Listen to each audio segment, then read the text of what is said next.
Voilà. Il dit que si A et B, dire que A et B sont premiers entre eux, cela signifie, donc ça dit si et seulement si,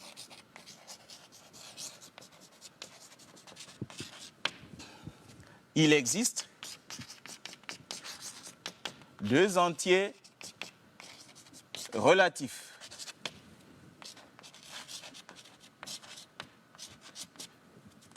U et V, je vais poursuivre là-bas, tel que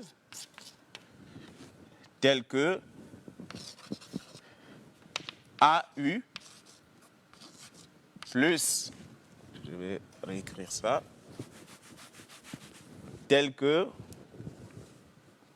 AU plus BV ici soit égal à 1.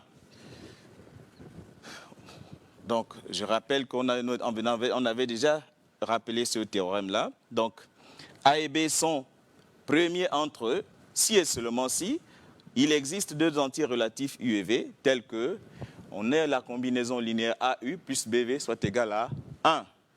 Et on avait dit que généralement, pour démontrer que deux nombres étaient premiers entre eux, on se servait de ce théorème-là. Mais pour utiliser ce théorème-là, je vous rappelle qu'on avait parlé d'utiliser un programme de calcul très simple qu'on appelle l'algorithme d'Euclide. Et lors de notre dernière séance, il s'agissait, de démontrer que 47 était premier. Donc il s'agissait de démontrer que 47 et 13 ici étaient premiers entre eux. On l'avait déjà écrit. Donc, 47 et 13 ici sont premiers entre eux. Alors, on avait dit, puisqu'on va utiliser l'algorithme d'Euclide, qu'est-ce qu'il s'agissait de faire? Puisqu'on voit ici 47, et on veut établir que 47 et 13 sont premiers entre eux, qu'est-ce qu'on fait? On va d'abord traduire, évidemment, on regarde 47 est plus grand que 13, alors on va traduire la division euclidienne de 47 par 13. On se rappelle bien qu'on avait écrit que 47, par exemple, était égal à 13 fois 3 plus 8. Ensuite, qu'est-ce qu'on remarque ici? On voit que là, dans cette égalité-là, 47 ici est communément appelé dividende, 13 diviseur, 3 le quotient et 8 ici le reste. Alors, puisque cette méthode-là consiste à effectuer des divisions successives, donc la prochaine division ici, maintenant, le dividende ici va devenir alors le diviseur et le reste deviendra alors dividende. Donc, dans ce cas-là, on obtient une autre égalité. Donc, on va maintenant traduire la division de 13 ici par 8. Et on établit bien ici que 13 égale à 8 fois 1 plus 5. Et on continue comme ça. 8 ici devient le dividende. 5 devient alors, 5 qui est le reste évidemment, devient le nouveau diviseur. Et on continue comme ça jusqu'à obtenir la dernière égalité qu'on va avoir où le reste, évidemment, sera égal à 0. Donc, on va afficher la résolution ici, puisqu'on l'avait déjà entamé la séance précédente.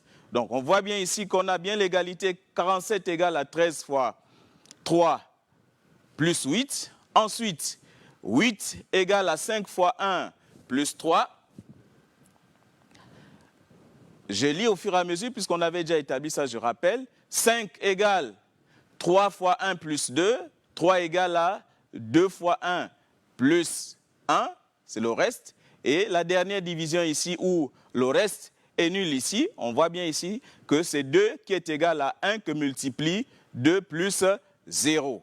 Alors ici, vous voyez bien qu'on a mis entre parenthèses ici le dernier reste non nul. Donc le dernier reste non nul ici étant 1, on recommence, on l'exprime.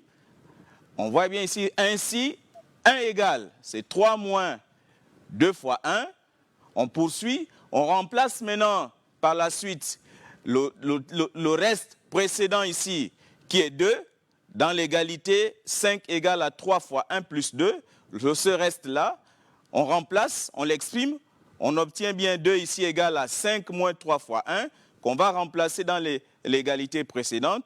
Ensuite, on obtient, on développe un peu, on regroupe, on obtient 1 égale toujours à 3 fois 2 moins 5 fois 1. Le reste précédent, qui est 5 ici, on va remplacer dans l'égalité qu'on a obtenue tout à l'heure, c'est-à-dire 1 égale à 3 fois 2 moins 5 fois 1. On remplace 5 et on obtient encore une nouvelle égalité. On développe, on regroupe, on obtient finalement 1 qui est toujours égal à, qui est maintenant égal à 8 fois 2 moins 5 fois 3. On remonte comme ça. Le reste qui suit, c'est 8. Donc, dans cette égalité-là, ça dit 8 fois 2 moins 5 fois 3. On va remplacer maintenant 8 par son expression. On obtient une nouvelle égalité. On poursuit.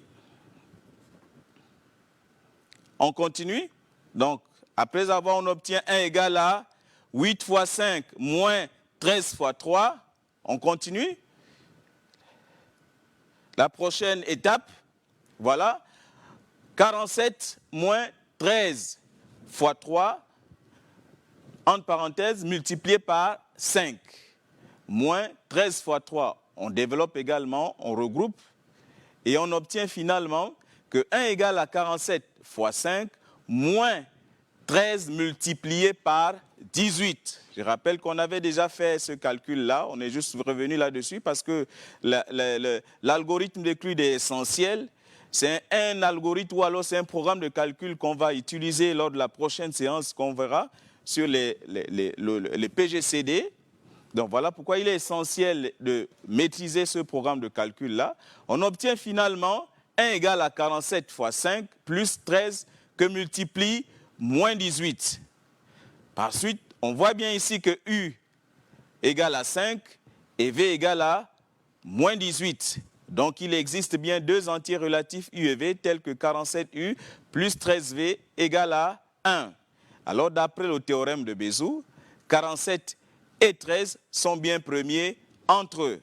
Je rappelle que le théorème de Bézout ici nous a permis d'établir que 47 et 13 sont premiers entre eux. En quoi faisant? En déterminant les coefficients U et V qu'on appelle communément les coefficients de Bézout.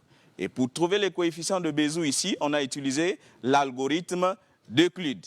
L'algorithme d'Euclide ici consiste à quoi? En traduisant, après avoir traduit par différentes égalités les divisions successives des nombres, on obtient des égalités, on remonte et on trouve ces coefficients de Bézout là. Ensuite, l'autre fois, on avait laissé un petit exercice également que je vais remettre au tableau ici, puisque vous l'avez déjà, je suppose. Mais je vais le remettre ici. On demandait dans le petit 2, si vous vous souvenez, de démontrer que... On demandait de démontrer que pour tout nombre, je vais abréger, puisque vous l'avez déjà énoncé, vous l'aurez tout à l'heure, que pour tout nombre entier naturel n, on demandait d'établir que la fraction « 2n plus 1 sur 3n plus 2 ici était irréductible. Irréductible. Voilà. Bon, ici, évidemment, on s'assure que c'est une fraction qui existe bel et bien, puisque le dénominateur ici, qui est 3n plus 2, est toujours différent de 0, quelles que soient les valeurs de n qu'on peut utiliser. Donc, on revient sur la notion de fraction irréductible. On se rappelle bien que quand on a une fraction a sur b, bien sûr, a sur b est dite irréductible si, évidemment, les nombres a et b sont premiers entre eux, c'est-à-dire qu'ils n'ont qu'un seul diviseur en commun, que 1. Donc, cela signifie donc a et b est irréductible. A et b est irréductible On va dire ici, cela signifie, si et seulement si, voilà, A et B sont premiers entre eux.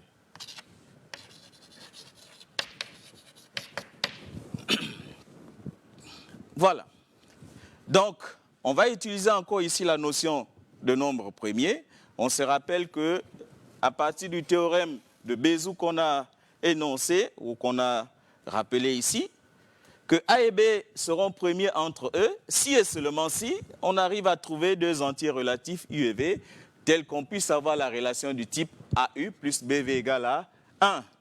Donc, puisqu'on sait que l'objectif ici, on va établir que les deux A et B sont premiers. Dès qu'on aura établi que A et B sont premiers entre eux, alors on aura affaire à une fraction qui est irréductible.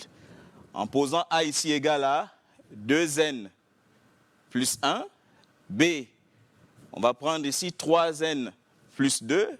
Donc on peut avoir quelle égalité par exemple? On peut établir que, en choisissant bien les coefficients qu'on voit bien ici assez simples, donc on écrit 2n plus 1, on peut voir que multiplie moins 3 plus 3n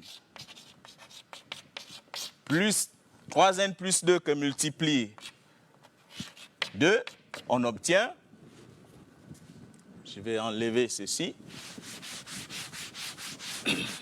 donc de l'égalité 2n plus 1 que multiplie moins 3 plus 3n plus 2 que multiplie 2, donc on obtient quoi? Je mets la suite ici, donc on développe, on aura quoi? Moins 6n, moins 3, plus 6n, plus 4. On réduit ici, on obtient bien, puisque là, on n'aura plus, donc 4 moins 3 ici, ça fait bien 1. Donc, qu'est-ce qu'on a établi ici? On a établi quoi? Que 2n plus 1 que multiplie moins 3 plus 3n plus 2 que multiplie 2 ici, c'est égal à 1. On a ici, on reconnaît ici les coefficients de Bézout. Donc, on a pu déterminer deux entiers relatifs ici, U et V. U égale à moins 3, 2 ici égale à V égale à 2. Donc, on a bien les coefficients de Bézout ici. Donc, on peut alors établir ou conclure que finalement, nos deux nombres ici, que sont 2n plus 1 et 3n plus 2 ici, sont premiers. Donc, la correction va s'afficher pour que vous puissiez prendre toutes les étapes ou alors noter tout sinon filmer. Donc, on relit, on voit bien que l'objectif, c'était de démontrer que pour tout nombre entier naturel, la fraction 2n plus 1 sur 3n plus 2 était irréductible. On a pu établir que 2n plus 1 fois moins 3 plus 3n plus 2 fois 2 était égal à 1. Ainsi, en posant U égale à moins 3 et V égale à 2, on a pu établir on a pu trouver qu'il existe finalement deux entiers relatifs tels que 2n plus 1 U plus 3n plus 2 V soit égal à 1. Alors, d'après le théorème de Bézout, les nombres 2n plus 1 et 3n plus 2 sont bien premiers entre eux. Par conséquent, pour tout nombre entier naturel n, la fraction 2n plus 1 sur 3n plus 2 est bien irréductible. Alors, vous voyez bien que ce théorème-là est très fondamental. On est revenu là-dessus parce que les notions en arithmétique ou alors la plupart des démonstrations ou l'établissement ou la justification que les nombres sont premiers entre eux, vous aurez toujours de temps en temps recours au théorème de Bézout. Et le théorème de Bézout va vous renvoyer vers l'utilisation de l'algorithme d'Euclide qu'on a vu tout à l'heure là. Donc, il faut bien s'exercer chez vous à refaire le programme de calcul en utilisant bien l'algorithme d'Euclide parce que celui-ci est primordial. Je rappelle que pour les séquences prochaines, qu'on va passer au PGCD par exemple, on verra que pour déterminer à chaque fois généralement le PGCD de deux entiers, on va utiliser l'algorithme d'Euclide. Donc, ensuite, on va revenir maintenant, ou alors on va annoncer un autre théorème très important, c'est-à-dire le théorème de Gauss qui va s'afficher à l'écran. Alors, ici, je vais le lire encore pour vous. Si vous avez le téléphone, vous pouvez filmer. Donc, on dit ici que A, B et C sont des nombres entiers naturels.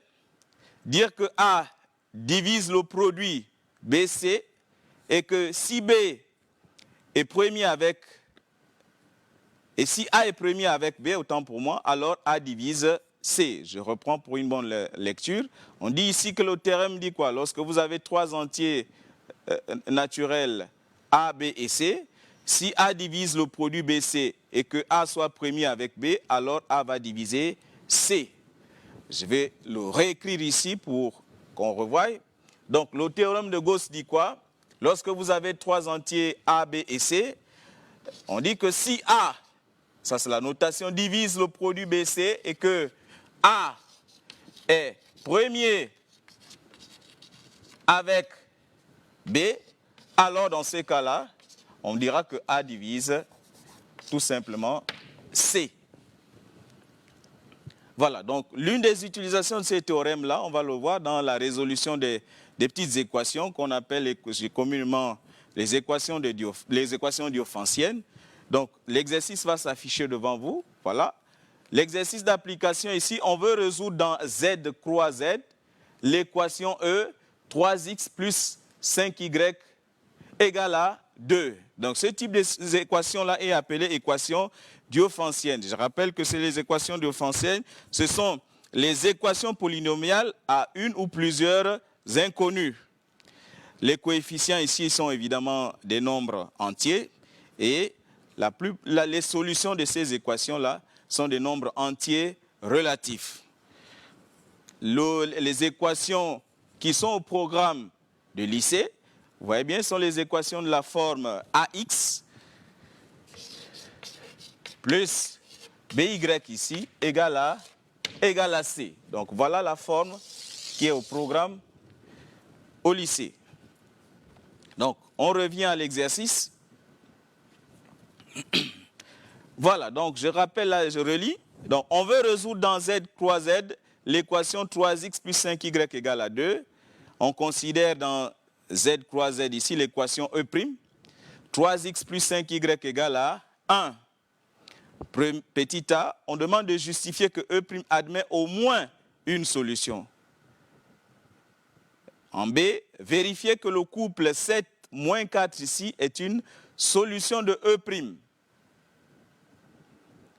En deuxièmement, en déduire dans Z croix Z l'ensemble solution des équations de l'équation E. En déduire dans Z croix Z l'ensemble solution de l'équation E. Donc pour les premières questions, la question 1A ou les questions 1A et 1B ici, le résultat va s'afficher ou alors les résultats. Voilà. On demandait de justifier ici que E' ici admettait au moins une solution. Rappelle ici qu'on a utilisé le théorème de Bézout, puisqu'on peut établir aisément que 3 et 5 sont premiers entre eux. On le voit, je vais lire la correction. Donc 3 est un nombre premier, on l'avait déjà établi. 5 n'est pas un multiple de 3, donc 3 et 5 ici sont premiers entre eux. Alors d'après le théorème de Bézout, il existe un couple d'entiers relatifs xy tel que 3x plus 5y soit égal à 1. Par conséquent, E' admet au moins une solution. Voilà, je rappelle qu'ici, bon, on n'a pas voulu, il y a plusieurs couples. Les plus simples, ou alors le premier couple qu'on peut facilement identifier ici, si on prend x égale à moins 2, y égale à 1, x égale à 2 plutôt, x égale à 2, y égale à moins 1, on obtient bien 6 moins 5 ici égale à 1. Donc le couple 2 moins 1 est bien aussi une solution. On pouvait aussi utiliser ça. Petit b ici, on demande de vérifier que le couple 7 moins 4 est une solution de E'. On remplace bien x par 7 et y par moins 4. On obtient 3 fois 7 plus 5 fois moins 4 égale à 21 moins 20 et c'est égal à 1. Alors le couple 7 moins 4 ici est bien une solution de E'. Donc on revient à l'exercice, à l'énoncé, parce qu'il y a la question, ou alors on garde d'abord cette diapo, le temps pour vous de prendre la correction. Et ensuite, on reviendra à l'énoncé parce qu'on a la deuxième question qu'on va traiter au tableau, puisqu'il y a une subtilité à l'intérieur. On va le voir tout à l'heure. Donc, je vous laisse le temps de recopier ou alors de filmer la correction des deux premières questions. Et par la suite, on va traiter le petit 2 où il y a quand même une petite subtilité à ce niveau-là. Parce que l'équation, on part de l'équation E'. Pour arriver à l'équation E, il faut bien établir le lien entre ces deux équations-là pour pouvoir évidemment en déduire l'ensemble solution. Je rappelle qu'on est dans le cas de la résolution des équations diophantiennes d'ordre 1 et l'ensemble des solutions, on disait tout à l'heure que c'est des nombres entiers relatifs. Donc on revient d'abord à l'énoncé, s'il vous plaît. Voilà. Donc la deuxième question consiste à quoi? À tout simplement, on demande ici d'en déduire dans Z croix Z l'ensemble solution de l'équation E. Donc évidemment, on doit utiliser les résultats de la question 1 pour pouvoir résoudre l'équation E ici. Donc, qu'est-ce qu'on a pu établir à la question précédente? Donc, qu'est-ce qu'on a obtenu? Vous vous rappelez qu'on a eu quoi? Donc, je rappelle que l'équation déjà, c'est 3x, l'équation E, c'est 3x plus 5y égale à 2. Par contre, l'équation E' tout à l'heure qu'on a établie, c'était quoi? 3x plus 5y égale à 1. Ça, c'était l'équation E'. Et tout à l'heure, on a montré quoi? La dernière question, la question 1b, on a montré que 3 fois, je me rappelle, c'est 7, plus 5 que multiplie moins 4, on a montré que c'était égal à 1. Or, si vous observez bien ici, le coefficient après l'égalité ici, c'est 2. Or, pour l'équation E' ici, c'est 1. Donc, le passage de 1 à 2 ici consiste à quoi? On multiplie évidemment là par 2 et on le fait répercuter au niveau des coefficients 7 et moins 4 qu'on a obtenu tout à l'heure, de telle sorte qu'on puisse avoir, alors, dans ce cas-là, on aura quoi?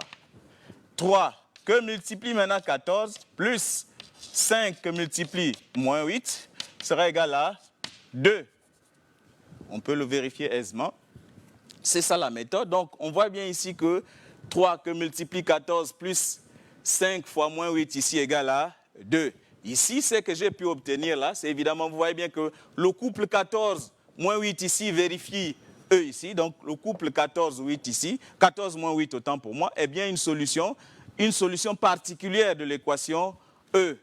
Donc, lorsqu'on résout ce type d'équation-là, je rappelle qu'on aura d'abord à déterminer une solution particulière et après, on va chercher la solution générale et on verra que la solution de ce type d'équation-là, c'est la solution particulière plus la solution générale.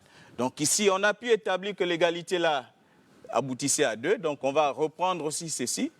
Or, on voit bien ici que 3x plus 5y, c'est bien égal à 2. Le 2 là, c'est le même qui est là. Donc, je vais établir l'égalité entre ce membre-là et celui-ci. Donc, qu'est-ce qu'on obtient? 3x plus 5y égale à 3 fois 14 plus 5 multiplie moins 8. J'applique quelques propriétés en mathématiques, c'est-à-dire je vais additionner l'opposé de 3 fois 14 et ajouter également l'opposé à chaque membre de 5 fois 5y pour obtenir, et après factorisation, j'obtiens 3 facteurs de x moins 14 égale à 5 facteurs de moins y moins 8. Voilà mon égalité ici que j'obtiens. Donc 3 facteurs de x moins 14 égale à 5 facteur de moins y moins 8. Et c'est à ce niveau-là maintenant qu'on va utiliser le théorème qu'on a énuméré, c'est-à-dire celui de Gauss, qui dit quoi? Que si vous avez A qui divise le produit BC et que A soit premier avec B, alors A va diviser C. Donc on revient à notre égalité ici. 3 facteurs de x moins 14 égale à 5 facteurs de y moins 8. Donc là, on peut constater à partir de cette égalité-là, on peut la traduire soit comme ceci ou là, ou alors si je considère que ça c'est un seul nombre, puisque le produit de 2 c'est évidemment un nombre entier. Là, si je considère que c'est le produit de 2, donc je vois bien que dans ce cas-là, je peux écrire que 5 divise 3 facteurs de x moins 14. Donc, si 5 divise 3 facteurs de x moins 14, et on a vu tout à l'heure, et 5 est premier avec 3, on revient ici, alors on peut affirmer que d'après le théorème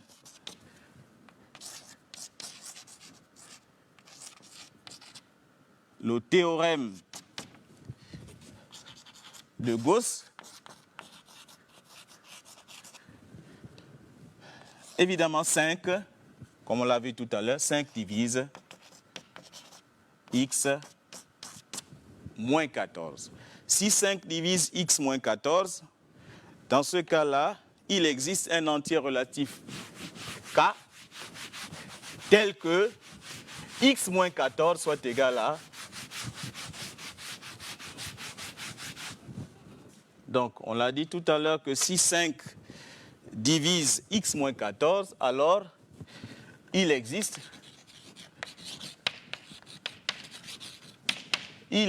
un entier relatif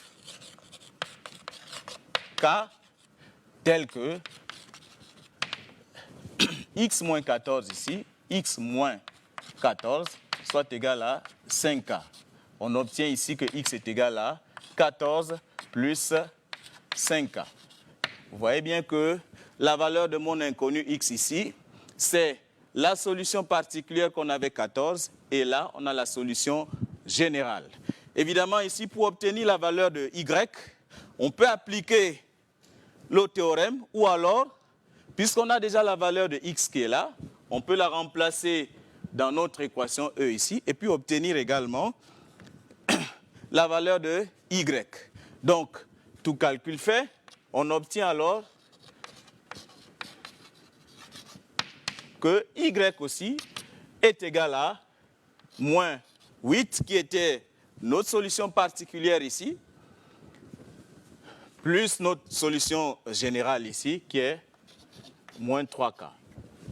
Alors, je vais noter ici par après l'ensemble solution, puisqu'on a trouvé x égale à 14 plus 5k et y égale à moins 8 moins 3k.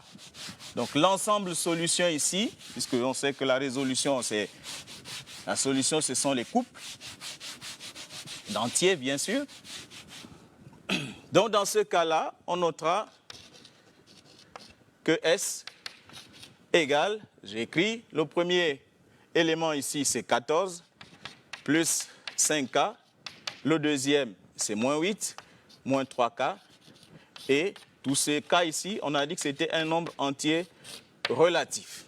Donc je rappelle ici qu'on venait à peine de voir la résolution des équations des diophantiennes d'ordre 1.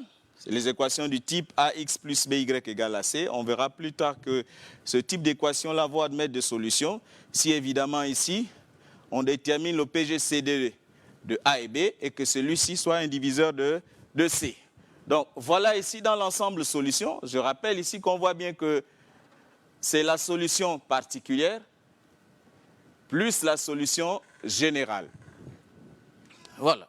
Donc ainsi prend fin notre séance d'aujourd'hui, puisqu'on a fini de résoudre notre exercice d'application.